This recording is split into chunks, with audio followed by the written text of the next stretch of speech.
Sur Africa 24, l'African Union Journal vous est présenté par Afreximbank.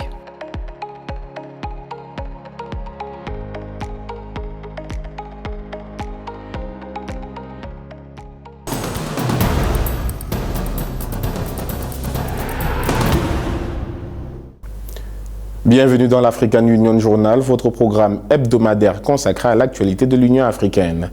À la une de cette édition, l'agriculture, un secteur pourvoyeur d'emplois et de richesses dans un continent où plus de 60% de la population active vit de la richesse des terres.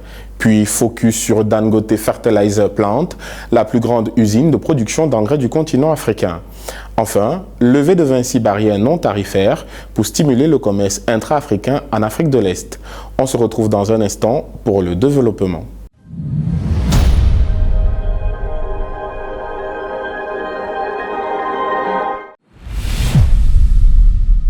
L'Afrique est un continent dont l'énorme potentiel agricole est encore inexploité. L'agriculture, qui offre une opportunité unique pour stimuler la croissance économique du continent, reste toutefois confrontée à plusieurs défis.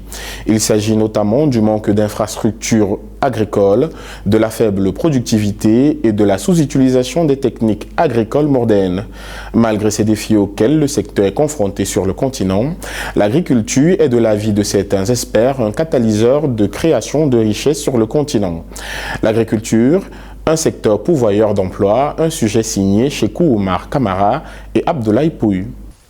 L'agriculture est un secteur clé de l'économie africaine. Il représente environ 60% de l'emploi total en Afrique subsaharienne et contribue à hauteur de 15% du PIB du continent. Un secteur important pour la création d'emplois et la croissance économique qu'il est toutefois nécessaire de renforcer pour permettre aux pays africains d'atteindre l'autosuffisance alimentaire, de générer davantage de revenus et de stimuler la croissance économique. Moi, je suis dans le BTP. Le BTP, vous savez, la marge, c'est maximum 15%. Si tu es en retard là, 10% de pénalité, donc tu t'en sors avec 5%. On entend dire, oh, il a eu 10 milliards, 20 milliards de marché, mais en fin de compte, tu ne gagnes rien.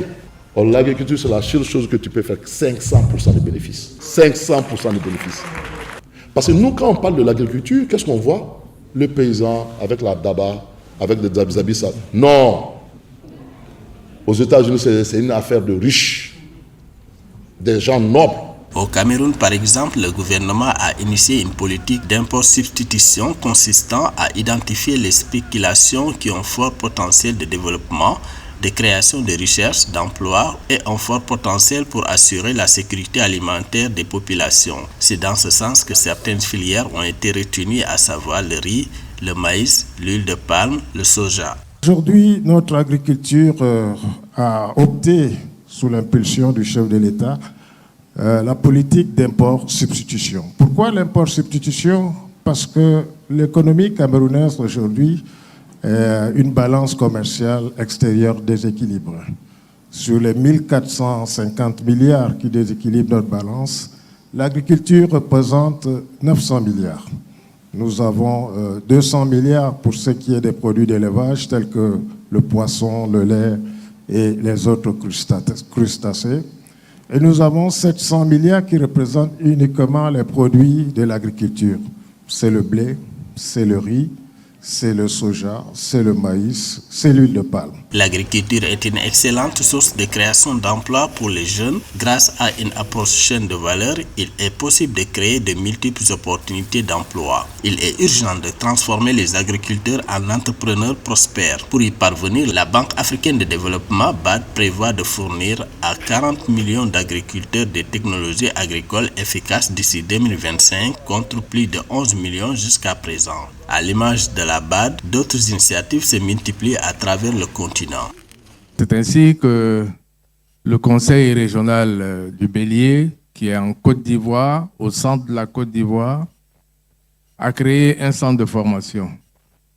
Un centre de formation pour les jeunes, un centre de formation agricole, puisque c'est une zone essentiellement rurale.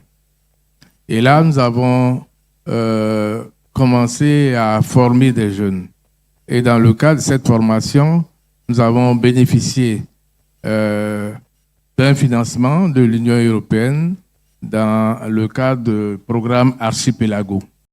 L'agriculture en Afrique offre un grand potentiel de création d'emplois et de croissance économique. Pour maximiser ce potentiel en Afrique, il est essentiel d'investir dans la modernisation de l'agriculture, la recherche et le développement, ainsi que dans l'amélioration des infrastructures et des réseaux de distribution. L'agriculture est l'une des principales composantes de l'activité économique en Afrique. Elle concentre plus de 60% de la population active du continent. Toutefois, pour une meilleure transformation économique de l'Afrique, les experts préconisent une agriculture axée sur le développement des services de soutien aux agriculteurs. Il s'agit notamment des coopératives, des zones agricoles protégées et des zones à forte productivité. Les coopératives agricoles, un modèle d'organisation économique des producteurs, présenté par Philomène Tine et Momar Gondo. Selon la Banque africaine de développement, BAD, la production agricole de l'Afrique pourrait passer de 280 milliards de dollars par an à 1000 milliards de dollars d'ici 2030. Investir dans l'augmentation de la productivité agricole passerait nécessairement par l'organisation des producteurs en coopératives, zones agricoles protégées et zones à forte productivité. Celles-ci sont importantes pour la promotion de l'agriculture durable en Afrique. Je les ai organisés dans des groupements coopératifs et je les appelle des bataillons de production agricole. Nous avons déjà une banque nationale de développement économique qui s'occupe aussi du financement des projets agricoles. Sur chaque colline, on a financé une coopérative à hauteur de 10 millions pour pouvoir accéder à ces intrants agricoles. Les coopératives, les zones agricoles protégées ainsi que les zones à forte productivité permettent aux agriculteurs de travailler en collaboration, de partager des connaissances et des ressources, d'améliorer leur capacité de production, de renforcer leur position sur le marché, d'accroître leurs revenus, de réduire leur dépendance à l'égard des intermédiaires et de renforcer leur résilience économique. Les zones agricoles protégées accélèrent la croissance de la production alimentaire et sont également l'occasion pour nous de réduire le chômage, puisque en général, une zone agricole protégée a 150 producteurs. Et c'est également l'occasion pour nous de développer le tissu économique local, de contribuer donc à la diversification de notre économie. La facture des importations alimentaires de l'Afrique subsaharienne reste très élevée, plus de 60 milliards de dollars par an, et pourrait bondir pour atteindre 110 milliards de dollars d'ici à 2025 selon les données de l'Organisation des Nations Unies pour l'alimentation et l'agriculture et la BAD. Promouvoir et soutenir l'organisation des producteurs concourt à l'intensification de la production agricole sur le continent en vue d'une baisse du niveau des importations en produits agricoles. Chacun le sait, nous dépendons aujourd'hui presque exclusivement de l'importation de produits agricoles de denrées alimentaires. Nous dépensons entre 450 et 500 milliards de francs CFA chaque année en importation de produits agricoles. Et nous encourageons donc cette politique qui a consisté à identifier des zones agricoles à forte productivité et tout l'accompagnement qui est autour que l'État gabonais met en place.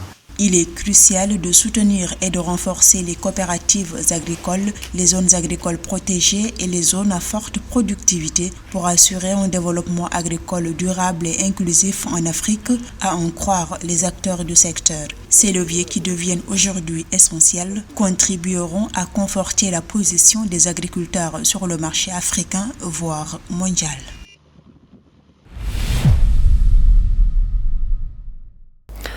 Focus à présent sur Dangote Fertilizer Plant du milliardaire nigérien Aliko Dangote.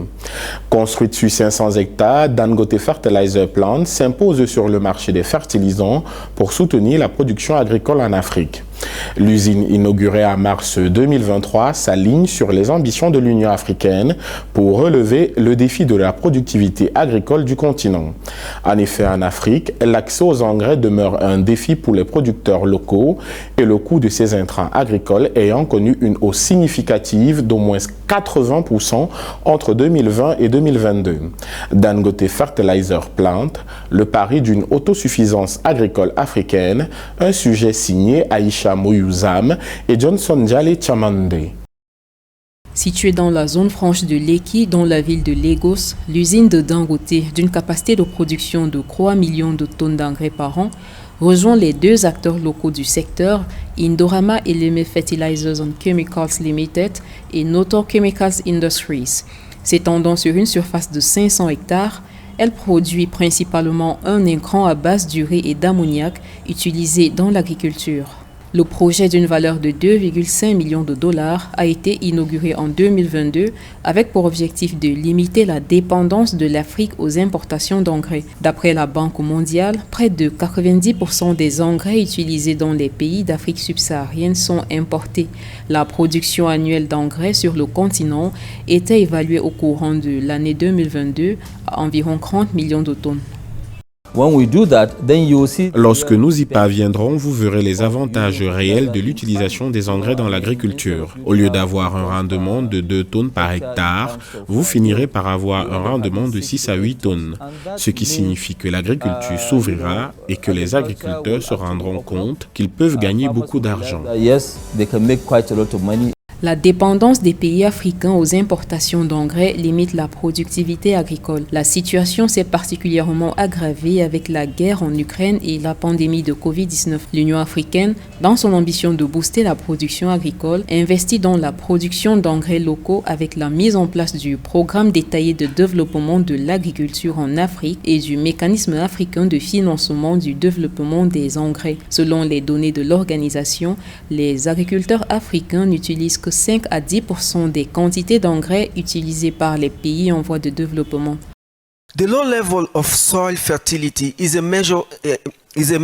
Le faible niveau de fertilité des sols constitue une crise majeure en Afrique, réduisant les moyens de subsistance des agriculteurs, augmentant la faim et accélérant la dégradation de l'environnement. Cela provient d'un manque de connaissances sur la santé des sols, d'un manque de sensibilisation et d'investissement dans la production et dans l'utilisation d'engrais appropriés. L'usine d'engrais de Dangote s'aligne sur les ambitions de l'Union africaine de booster la productivité agricole du continent en s'attaquant à l'insécurité alimentaire qui touche un quart de la population africaine. Au-delà de contribuer à l'agriculture, la mise en place d'une usine locale d'intrants agricoles supprime les intermédiaires dans la chaîne d'approvisionnement sur un marché africain des engrais encore fragmenté.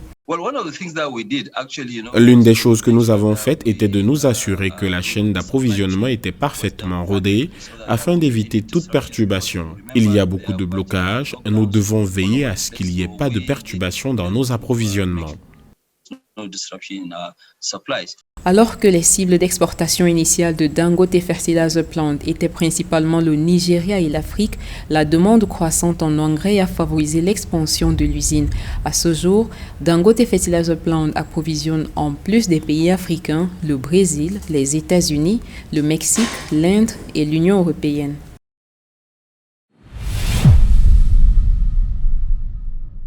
L'actualité de l'Union africaine, c'est aussi la levée de 26 barrières non tarifaires pour stimuler le commerce intra-régional en Afrique de l'Est. Puis l'Afrique du Nord ambitionne de devenir la première zone importatrice d'hydrogène vert d'ici 2050. Et enfin en Afrique australe, les États membres du marché commun de l'Afrique orientale et australe invités à ratifier les protocoles sur la libre circulation. Les échanges commerciaux au sein de la communauté d'Afrique de l'Est ont atteint 10,17 milliards de dollars en 2022.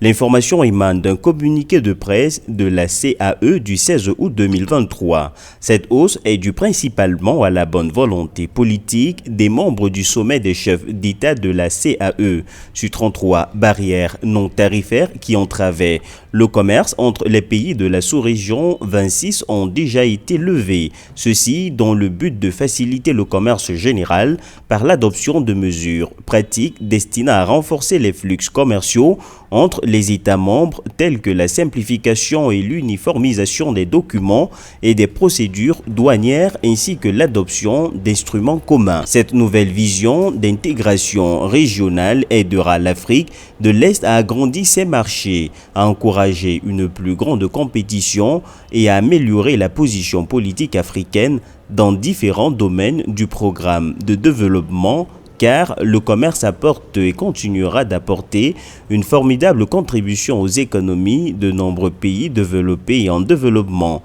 Le commerce permet à ces pays de se spécialiser et d'exporter des marchandises qu'ils peuvent rentablement produire en échange de ce que les autres pays peuvent fournir à bon marché.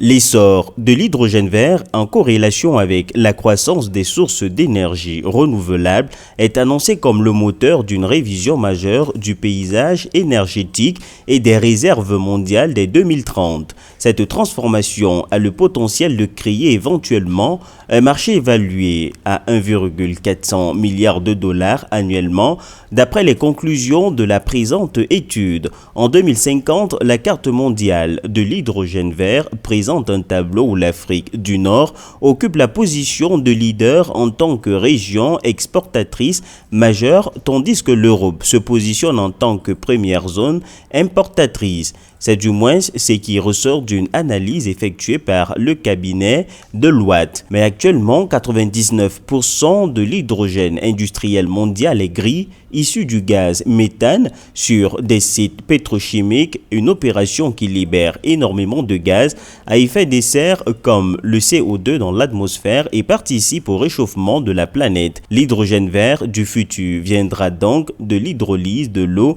à partir d'électricité éolienne, solaire ou hydraulique. Certaines expériences en cours parient même sur une production directement en mer à côté des éoliennes et d'eau de mer dessalée. Plusieurs pays du nord de l'Afrique comme le Maroc ou l'Égypte se saisissent de la question de l'hydrogène et des stratégies hydrogène y sont annoncées avec seulement quelques années de retard par rapport à l'Union européenne et aux États-Unis. Pour rappel, le Maroc a un très fort potentiel éolien, souvent sous-estimé, et un grand potentiel solaire. Et l'Égypte a des moyens de devenir le principal exportateur d'hydrogène vers l'Europe en 2050 grâce au pipeline de gaz naturel déjà existant qui serait réaffecté à l'hydrogène.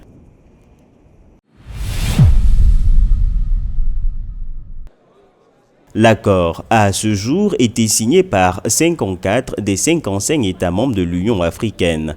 44 pays ont déposé leur instrument de ratification, mais seuls 4 ont ratifié le protocole sur la circulation des personnes. Le commerce intra-africain, qui présente actuellement moins de 15% du commerce total du continent, est largement étouffé par les règles d'entrée strictes qui rendent difficile la circulation des citoyens d'un pays à l'autre. Dans un document publié à l'issue d'un dialogue de 3 jours sur la prospérité en Afrique, qui s'est tenu au Ghana du 26 au 28 janvier 2023 sous le thème « ZLECAf de l'ambition à l'action, assurer la prospérité par le commerce continental », les pays africains sont invités à accélérer la ratification du protocole. Le protocole initialement contenu dans le traité d'Abuja de 1991 vise à faciliter et à accroître la circulation des Africains en Afrique tout en renforçant le droit d'entrée, de résidence et d'établissement dans les États membres de l'Union africaine.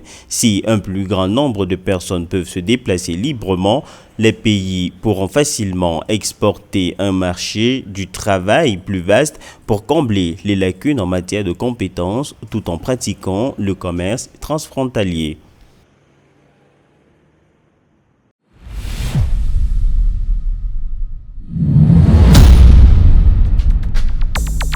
L'édition 2023 de la Semaine africaine du climat va se tenir à Nairobi, au Kenya. Organisée parallèlement au sommet africain, les travaux de Nairobi réuniront des chefs d'État, de gouvernement et autres hauts responsables et experts de toute l'Afrique. Et d'ailleurs, pour relever les défis urgents posés par le changement climatique et favoriser la collaboration pour un avenir durable. Guidés par le thème « Stimuler la croissance verte et les solutions de financement climatique pour l'Afrique et le monde », ces travaux permettront de consolider l'action climatique mondiale autour du financement climatique et du développement positif pour le climat, mais aussi de présenter l'immense potentiel de l'action climatique de l'Afrique et attirer de nouveaux partenariats dont la croissance verte, en particulier dans des secteurs tels que les énergies renouvelables, l'agriculture durable et les minéraux critiques, entre autres. pour l'Afrique depuis l'Afrique est le thème du Forum africain des entreprises et du droit de l'homme qui se tiendra du 6 au 7 septembre 2023 à Addis Abeba en Éthiopie. Le forum cette année se concentrera premièrement sur les liens entre la mise en œuvre des principes directeurs des Nations Unies relatifs aux entreprises et aux droits de l'homme et l'opérationnalité de l'accord de libre-échange continental africain. Il se penchera également sur les expériences et les défis africains liés aux entreprises et aux droits de l'homme et permettra par ailleurs de proposer des solutions innovantes adaptées au contexte unique du continent, ceci en mettant en avant les voies et les perspectives africaines. La communauté de l'Afrique de l'Est organisera sa 9e conférence scientifique et sanitaire de l'Afrique de l'Est du 27 au 29 septembre 2023 à Kigali au Rwanda. Le thème cette année est défis et stratégies de préparation et de réponse aux maladies transmissibles et non transmissibles. Leçons tirées de la pandémie de Covid-19, l'organisation vise donc à renforcer la coopération régionale en matière de santé et à promouvoir la libre circulation des personnes, des services et des biens conformément aux idéaux des pays de l'Afrique de l'Est. Leur mission consiste à améliorer la santé et le bien-être des citoyens de la communauté en utilisant la recherche et les résultats dans le domaine de la santé ainsi que le développement technologique qui est adapté et pertinent pour la communauté et ses habitants.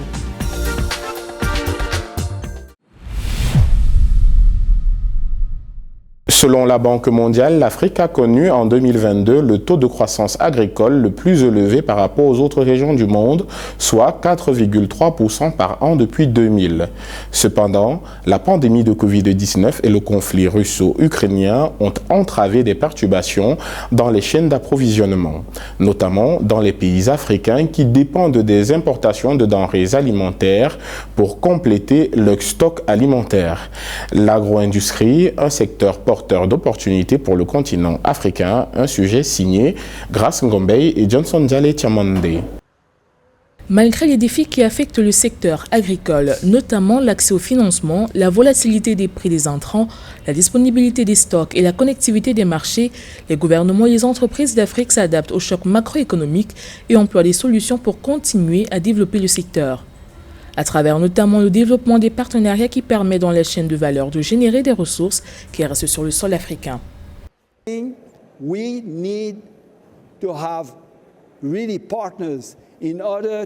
Tout d'abord, nous devons avoir de véritables partenaires pour apporter la technologie, le capital et le marché afin d'ajouter de la valeur à ce que nous produisons et être en mesure de la maintenir. C'est l'une des choses les plus importantes que je voulais mentionner. Je parlais tout à l'heure des mangues, des ananas et nous importons du jus d'ananas alors que nous pouvons le produire localement. Prenons l'exemple du cacao. Si au cours des 10 prochaines années, je peux capter 25% de la valeur ajoutée au lieu de 6, je vais augmenter mon PIB de 75%, sachant qu'il se lève aujourd'hui à 61 milliards de dollars. Les experts des secteurs publics et privés indiquaient à l'occasion du sommet États-Unis-Afrique de 2022 que libérer le potentiel de l'agro-industrie en Afrique grâce à une productivité accrue, des chaînes de valeur renforcées et une meilleure intégration dans les chaînes d'approvisionnement mondiales permettrait de générer des bénéfices pour l'Afrique. L'Afrique a joué un rôle déterminant dans le développement d'autres pays grâce à ses ressources naturelles et humaines. Nous avons une chance. L'Afrique et les pays qui la composent devraient avoir la possibilité de prendre en charge les enfants des autres et de conduire leur propre progrès. Voilà donc le genre de choses que nous nous sommes engagés à faire. Voilà le genre de choses qui peuvent être faites et je crois que cela demande beaucoup de travail. Les défis des agriculteurs qui travaillent dans la chaîne d'approvisionnement de l'agro-industrie demeurent cependant l'accès aux semences et aux engrais de qualité. L'Afrique a de nombreux besoins, mais personne n'investira dans ces besoins. Les entreprises investissent dans les opportunités et notre institution aide les gens à comprendre comment nous pouvons catalyser ces opportunités à partir du terrain. Nous soutenons les entreprises locales pour créer un écosystème qui fournit des services aux agriculteurs.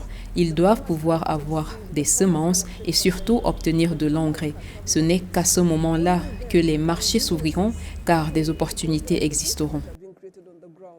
En Afrique subsaharienne, le secteur agricole emploie les 2 tiers de la population de la région et représente 14% du PIB.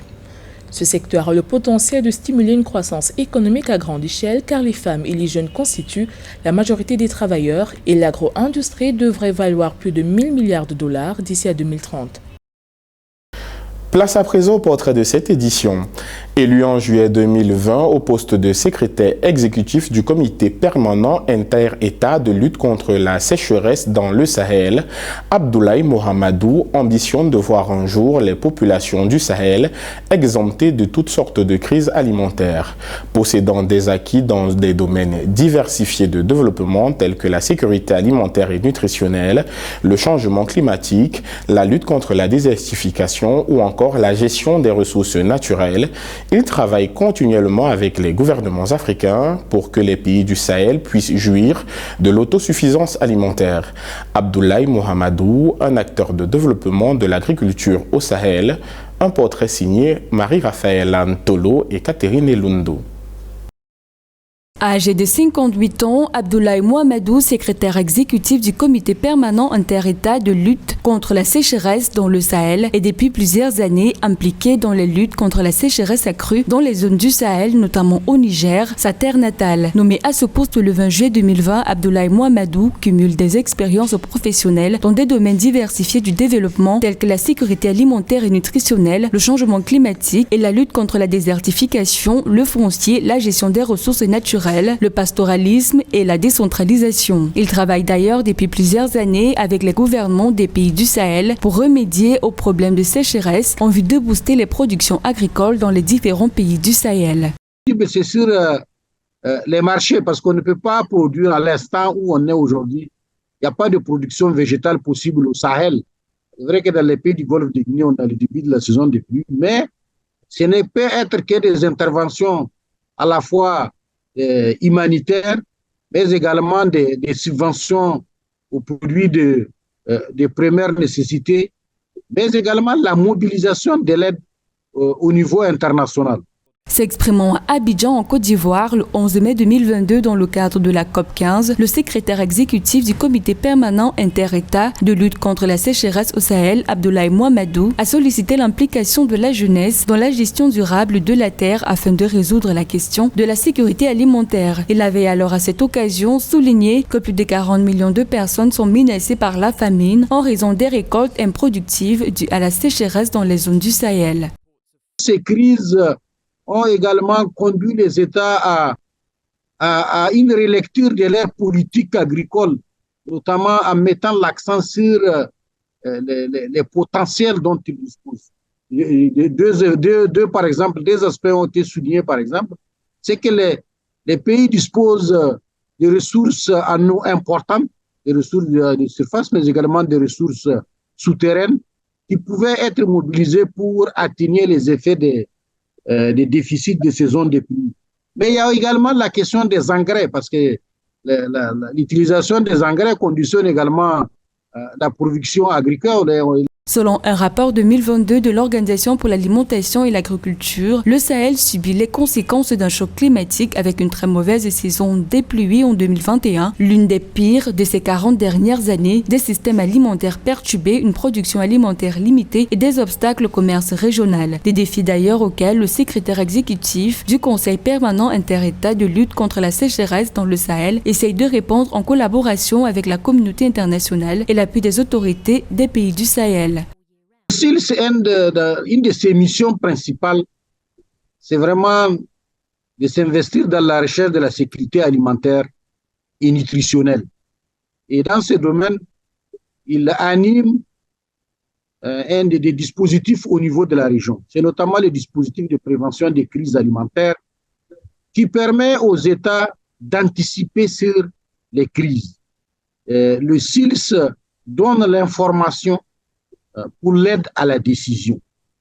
C'est non seulement dans le cadre du projet qui permet de suivre l'évolution de la campagne agricole du 1er janvier au 31 décembre, en lançant des alertes au cas où il y a des difficultés quelque part, mais c'est également les prévisions climatiques qui permettent de dire aux États, voilà ce que pourrait être la prochaine saison des pluies. Dans son élan visant à accompagner les États du Sahel à faire face aux crises alimentaires, Abdoulaye Mohamedou, secrétaire exécutif du comité permanent inter-État de lutte contre la sécheresse dans le Sahel, a exhorté les 60% des jeunes vivant dans le monde rural à prendre une large part dans la gestion durable de la terre en vue de lutter efficacement contre le changement climatique et œuvrer à la restauration des terres.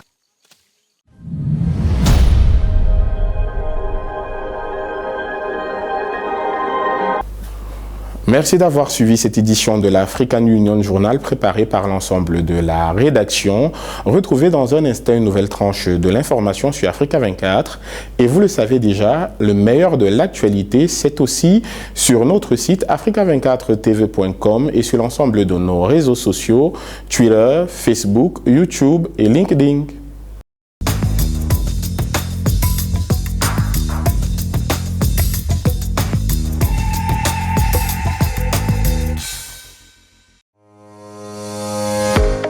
Sur Africa 24, l'African Union Journal vous est présenté par Afreximbank.